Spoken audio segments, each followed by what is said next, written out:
सबैजनालाई स्वागत फेरि पनि।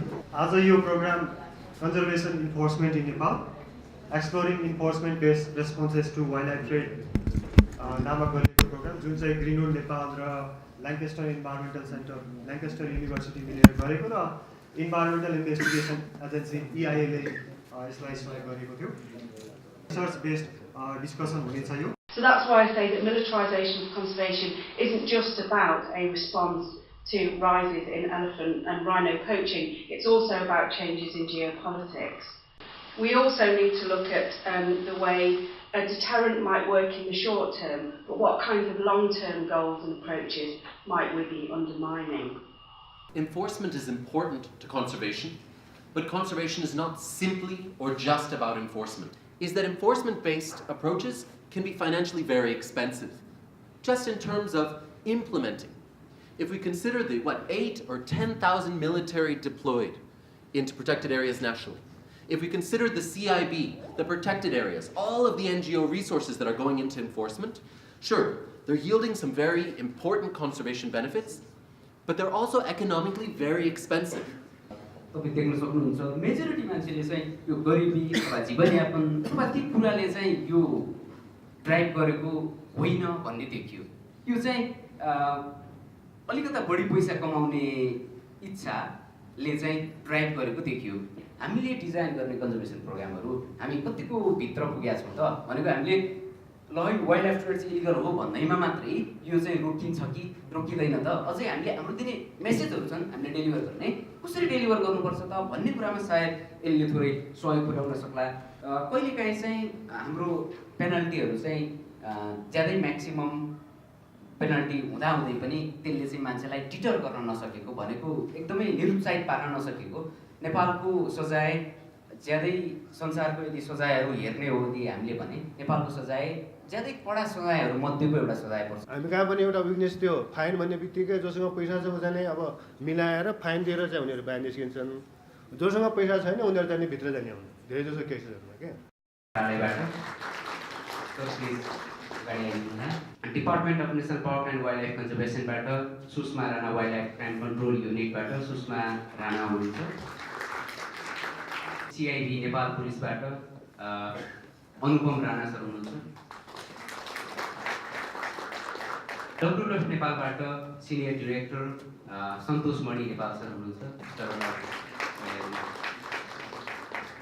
र स्थानीय समुदायहरूलाई साथ लिएर गइयो भने त्यो संरक्षण अझ दिगो भरपर्दो र दीर्घकालीन हुन्छ।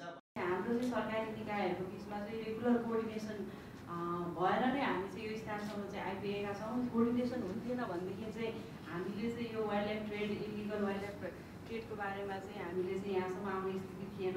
नेपालको समाजलाई चाहिँ धेरै जसो के हुँदो रहेछ भने बहुधा हामीले के देखेका छौँ भने इन्टरनेसनल प्रोसेसले चाहिँ बढी इन्स्पायर गर्दो रहेछ। CBAPO भनेर जुन गरेको छ त्यसलाई चाहिँ संगठन बनाउनेदेखि लिएर भनेको त युवाहरूलाई एन्टी पोचिङ अथवा इलिगल वाइल्ड लाइफ ट्रेडका कुराहरूमा सुशिक्षित गराउने, उनीहरूलाई जानकारी गराउने, उनीहरूलाई फिल्ड गियर दिने, ट्रेनिङ दिने, उनीहरूको क्यापेसिटी बिल्डअप गर्ने र कालान्तरमा त्यसलाई संस्थागत रूपमा चाहिँ चाहे सामुदायिक वन होस् चाहे चाहिँ होस् यो बफर जोनको ग्रुप होस् तिनीहरूसँग आबद्ध गराएर एउटा संस्थागत स्वरूप दिने कामहरू पनि हामी गर्दैछौँ।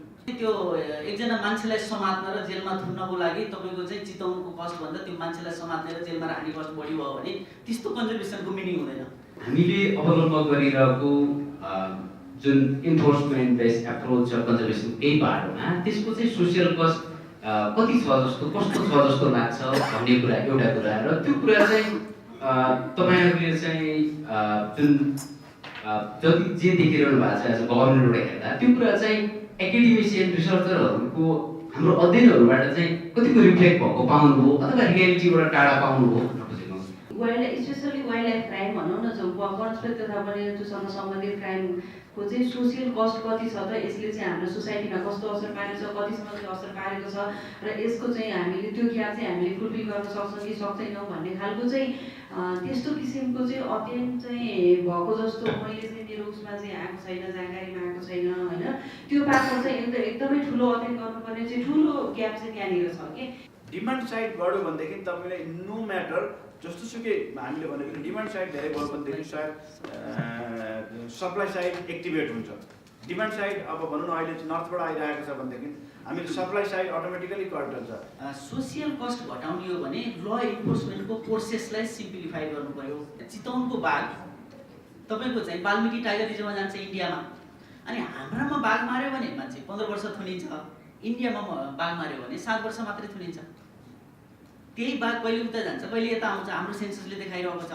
अब तपाईँले भन्नुहोस् 15 वर्ष सजाय राख्नु बाघको फेभरमा हो कि तपाईँको चाहिँ इन्डियाको 7 वर्ष राख्नु पोचरको फेभरमा? हाम्रोमा इन्फर्मेसन आउने भनेको अहिलेसम्म धेरै जस्तो हामीले देखेको काम गर्दाखेरि त्यही ट्रेडमा चाहिँ इन्भल्भ भएकै देख्छौँ। जो मान्छेहरू इन्भल्भ भए आजको दिनमा इन्भल्भ भयो, मैले अलिकति प्रफिट पाएँ, भोलिका दिनमा पाएन भने मैले थाहा पाइरहेको। आखिर इन्फर्मेसन आउने त अब जस्तै म सोझो मान्छेको हावालाई त्यो थाहा पनि हुँदैन हुन चाहिँ। एक डोको घाँस निकुञ्ज क्षेत्रबाट ल्याउनु पनि चोरी नै हो, अब गैँडा मार्नु पनि चोरी नै हो। कानुन एकदम कडा धेरै बनाएर जनतालाई जेलमा ल्याएर थुनेर बायोडाइभर्सिटी कन्जर्भेसन हुन्छ भनेर तपाईँले यदि मनमा राख्नुभएको छ भने त्यो चाहिँ भरम हो। MOFSC-बाट मैले सरबाट मैले भर्खर धेरै उत्तरहरू पाइसकेको छु। ग्यापहरू हिमाली एरियामा फोकस होस्, के रिसर्चहरू, अनि त्यसरी सोसल इम्प्याक्टको कुराहरू जुन कुरा अहिले बोलिएका छन् त्यो कुरामा रिसर्च होस् भनेर आएको छ। अलिकति मैले यो जस्तै हाम्रो CIB डिपार्टमेन्टबाट पनि थोरै पाएँ। तपाईँहरूबाट म अझै आन्सर चाहन्छु, ग्याप कहाँ छ हामीलाई थाहा दिनुहोस्। मैले ग्याप कहाँ देखेँ? ल इन्फोर्समेन्टको बाटोले भन्दैछु है मैले। ल इन्फोर्समेन्टको बाटोले रेकर्ड किपिङ र रिपोर्टिङमा ग्याप छ। हो, डिटेन्सनमा परिसकेपछि उसलाई दिनुपर्ने ह्युमन राइटहरू चाहिँ हामीले हेर्नुपर्छ। तर उसलाई त्यसलाई नराख्दा अरू 3 करोडलाई पर्न सक्ने इन्भाइरोमेन्टल कस्ट र सोसियल कस्टको कुरा खेल्छ। त्यो कुराहरू पनि कुराहरू भयो। त्यस्तै हाम्रो यो वन्यजन्तु सम्बन्धी यो क्राइम सम्बन्धी नियम कानुन पनि के हामी जस्तो गरिबी अथवा अशिक्षित हिमाली बासिन्दा स्थानीय बासिन्दाको लागि मात्रै बनाएको हो कि या तपाईँहरूको लागि पनि हो? त्यसमा त सुनेको भरमा पनि नजाउँ, कानुन सबैलाई बराबर हो र राज्यलाई बलियो बनायो भने नि हामी बलियो हुन्छ र राज्यले पनि आफूले के सोच्नु पर्यो भने कानुन प्रयोग गर्दा एकदम ऱ्यासनल तरिकाले गर्नु पर्यो। त्यसरी गरौँ जस्तो लाग्छ। कन्जर्भेसन इन्फोर्समेन्टमा नेपालमा यति धेरै लामो समय काम गर्दा तपाईँहरूलाई चाहिँ के चिज चाहिँ नेपालबाट अरूले सिकोस् जस्तो लाग्छ, के चिज चाहिँ नेपालबाट अरूले नसिकोस् जस्तो लाग्छ? युवाहरू र समुदायको इङ्गेजमेन्ट जुन छ, जसमा चाहिँ अहिले नेपाल आर्मीले पनि चितवनमा पेट्रोलिङ गर्दाखेरि त्यो CBAPU भन्ने चाहिँ कम्युनिटी बेस्ड एन्टी पोचिङ युनिटको मेम्बरहरूसँग भेट्ने गर्छन्। बाहिर गएपछि के छ त्यो चाहिँ संसारले हामीबाट सिक्नुपर्ने एउटा महत्त्वपूर्ण पक्ष हो जस्तो लाग्छ।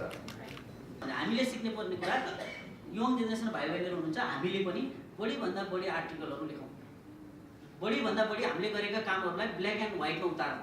तपाईँले यो भाषण गरेर अहिले यहाँ मैले बोलेको कुरा पनि वास्तवमा त्यति महत्त्व होइन जति मैले चाहिँ यसलाई लेखेर ब्ल्याक एन्ड व्हाइटमा लेख्न सक्छु।